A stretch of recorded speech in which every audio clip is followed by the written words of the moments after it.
Hello and welcome to yet another YouTube video here on this channel. I've been trying to make this OBS setup on my Mac work for the last hour because I really want to make a video about the browser company's new browser called Dia, which there are a lot of expectations when it comes to this new browser because they basically stopped developing Arc and only maintaining it in order to release this new browser, which is called the Dia browser.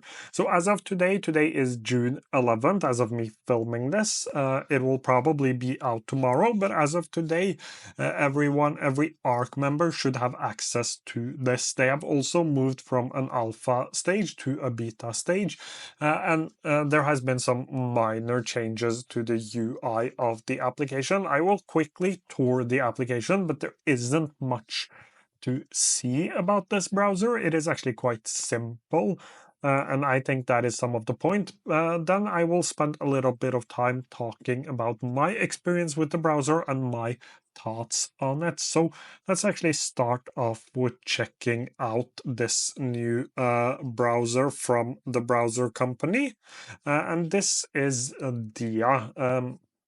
And here you can see Arc. If you're familiar, this is, or if you haven't tried it, this is like how Arc looked, and people really loved this with the sidebars on the left here. This was probably everyone's favorite feature, mine included.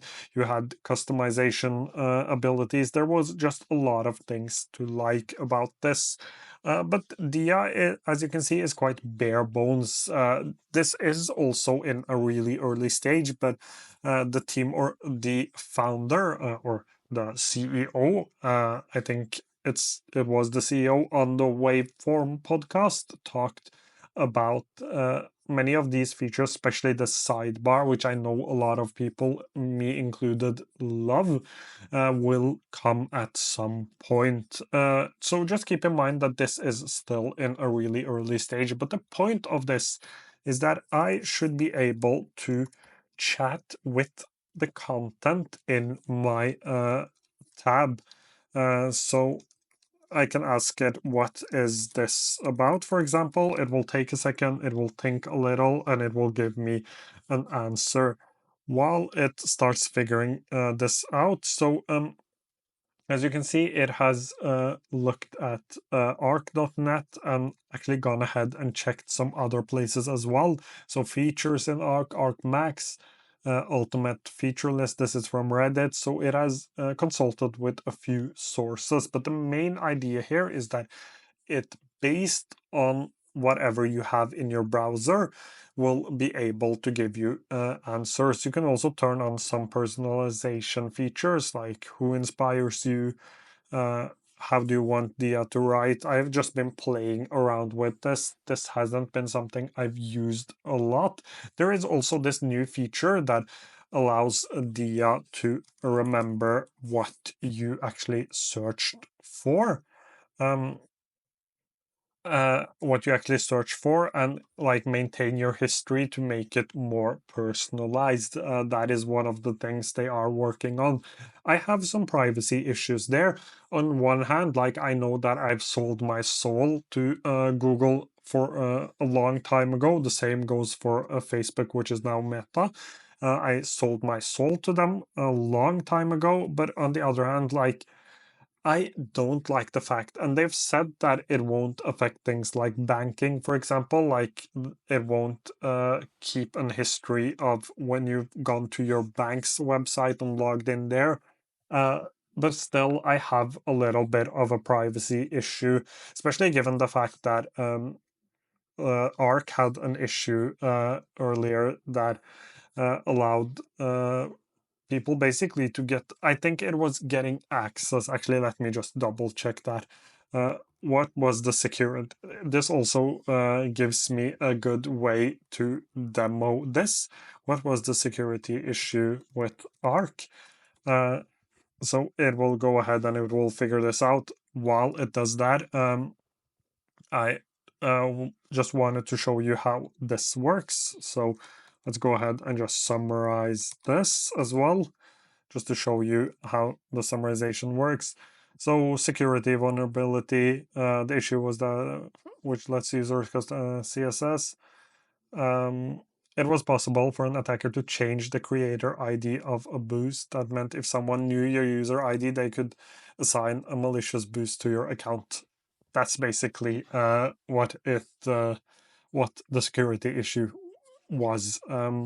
But I know that this won't happen again. But just as a general idea, I am struggling with the privacy concerns a little bit on applications like this. But that isn't just for the browser company, it is uh, AI as a whole. I am giving all of my information to this AI, and I have to give all of my information to this AI in order for it to work much better. So some concerns there, but that is for a whole nother video or a podcast episode.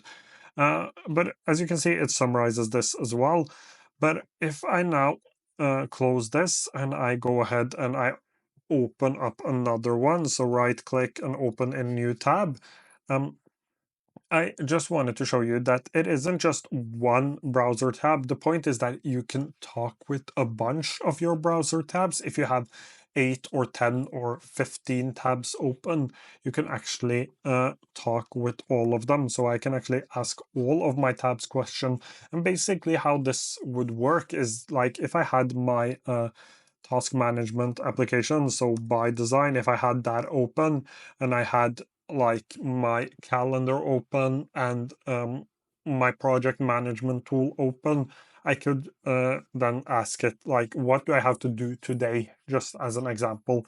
The point is that it will get context from all of your tabs, and what the browser company here basically are betting on is that people will use their browser sort of as uh, an operating system. Like they will do everything in the browser instead of doing things in the like instead of downloading apps, most people will just use their browser, and I've seen more and more of that. And I am a person like I don't have a lot of applications. I tried to like find applications, like I have CapCut, but that is basically it. I don't download a lot of applications on my device, especially on my Mac. I mainly use browsers, and I think that is one of the main points that the browser company is trying to make, is that this is where all of the context will be. And I agree that most people probably will do this. I think they've moved away from being something for power users. I think Arc now is for like most, I call them regular people. People aren't that into tech because it is just like something like Obsidian, for example. I often talk about Obsidian and I say that Obsidian will never become mainstream. Arc probably would never have become mainstream either. I couldn't convince my family members to use Arc. But this might actually it might actually become a mainstream tool.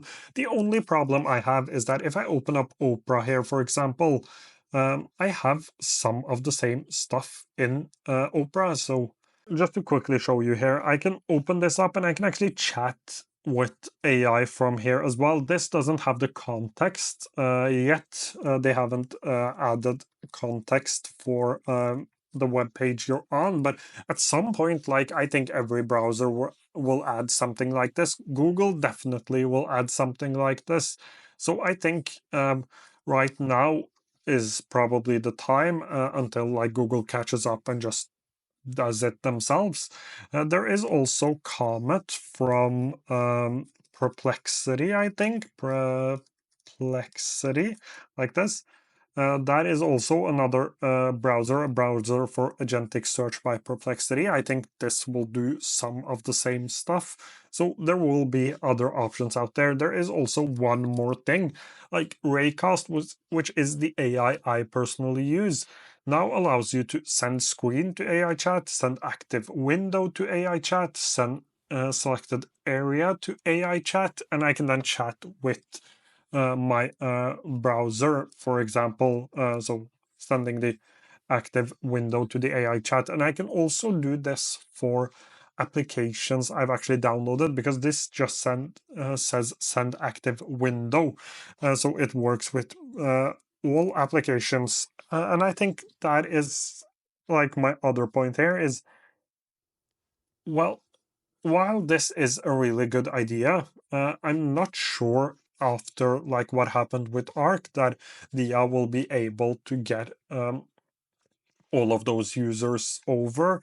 There is also this whole question around like, why did they abandon Arc? Why didn't they just put this feature into Arc? It seems like it could be a feature that could be like a part of Arc, and I'm not technical at all, so I don't have the answers for that. I don't know a lot about business either, so again, I don't know the answers. I don't think that they would abandon Arc if there was another like possible way of doing this that would just implement it into Arc. And that is simply because I don't think a company would throw away something people loved just to start all over.